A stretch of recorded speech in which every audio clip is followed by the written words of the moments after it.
Rudeus Greyrat is the main protagonist. In his previous life, he was a 34-year-old fat Japanese otaku, jobless, and alienated from society. After being hit by a truck and killed, he was reincarnated into the world of swords and magic as the boy Rudeus Greyrat. Rudeus Greyrat has light brown hair, green eyes, a pleasant face, but when he smiles he is very lewd. He's of average height, not big but quite muscular. Like his father Paul Greyrat, he also has a mole below his left eye. Due to the influence of his previous life, he often tries to prevent himself from becoming arrogant and losing his temper. He's extremely humble and self-critical because he doesn't want to return to being the person he was in his previous life. Many times it was his excessive politeness and modesty that made others feel uncomfortable.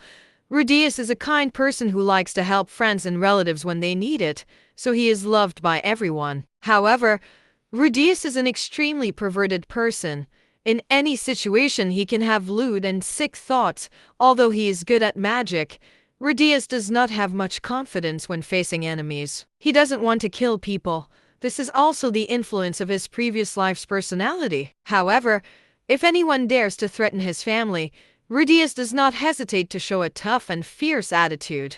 Rudeus Greyrat's past life was a 34-year-old neat, no education, no job, no training otaku. He is the fourth child in a middle-class family with 5 siblings. When he was in elementary school, he was a bright child, often praised by people as being smarter than his age. When he entered middle school, he bought components with his savings and assembled a desktop computer himself. But because he was so engrossed in his hobby, he neglected his studies all those years. Therefore, he could only enroll in a small high school. Not long after, he became a victim of school bullying. While waiting in line to buy lunch, he yelled at a student who cut in, not knowing that he was an extremely notorious upper-class scoundrel. He and his accomplices beat him, stripped him naked, tied him up at the school gate, and took nude photos that were distributed everywhere. He dropped out of school immediately after that event. Although his family encouraged him to go back to school many times,